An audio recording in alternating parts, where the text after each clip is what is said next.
ദമ്പതികളെ വീടിനുള്ളിൽ മരിച്ച നിലയിൽ കണ്ടെത്തി. കാസർകോട് പൊയിനാച്ചിപ്പറമ്പിലാണ് സംഭവം. വേണുഗോപാൽ, ഭാര്യ സ്മിത എന്നിവരാണ് മരിച്ചത്. മുൻപ് ഇവരുടെ മകൻ ബേക്കലിൽ വേടന്റെ പരിപാടിക്കിടെ ട്രെയിൻ തട്ടി മരിച്ചിരുന്നു. മകന്റെ മരണത്തിന് പിന്നാലെ ഉണ്ടായ മാനസിക വിഷമമാണ് ഇവരെ ആത്മഹത്യയിലേക്ക് നയിച്ചത്. വീട്ടിൽ നിന്ന് കണ്ടെടുത്ത ആത്മഹത്യാക്കുറിപ്പിൽ ഇക്കാര്യം സ്ഥിരീകരിക്കുന്നുണ്ട്. ഡിസംബർ 29-നാണ് ശിവാനന്ദ് ട്രെയിൻ തട്ടി മരിച്ചത്. ബേക്കൽ ബീച്ച് ഫെസ്റ്റിൽ വേടന്റെ സംഗീത പരിപാടിക്കിടെ ഉണ്ടായ തിക്കിലും തിരക്കിലും പിന്നാലെ തൊട്ടടുത്ത റെയിൽവേ ട്രാക്കിൽ വെച്ച് ട്രെയിൻ തട്ടിയായിരുന്നു ഇവരുടെ മകൻ ശിവാനന്ദ് മരിച്ചത്. മംഗളൂരു ഭാഗത്തേക്ക് പോകുകയായിരുന്ന തിരുനെൽവേലി ജാംനഗർ എക്സ്പ്രസ് ഇടിച്ചെന്നായിരുന്നു പുറത്തുവന്ന വിവരം. രാത്രി 10-ഓടെ ഇതുവഴി പോയ ട്രെയിനിലെ ലോക്കോ പൈലറ്റായിരുന്നു മൃതദേഹം കണ്ടത്. പ്രതീക്ഷിച്ചതിലും വലിയ ജനക്കൂട്ടമായിരുന്നു പരിപാടിക്കെത്തിയത്. ആളുകളെ വിവിധ ഗേറ്റുകളിലൂടെ സംഘാടകർ കടത്തിവിട്ടതെങ്കിലും തിരക്ക് കൂടിയതോടെ അതെല്ലാം തകർന്നു.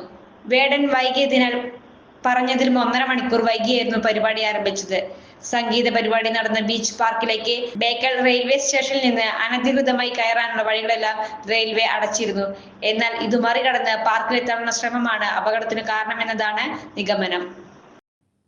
മിനർവ അക്കാദമിയിൽ 3-ഇയർ ഡിഗ്രി കോഴ്സുകൾ ആരംഭിച്ചിരിക്കുന്നു.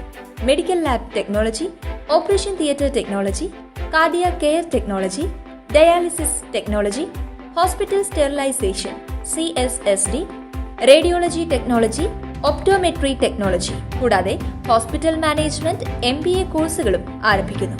Minerva academy. കോൺടാക്ട് നമ്പർ 9995373833 അല്ലെങ്കിൽ 9895841933.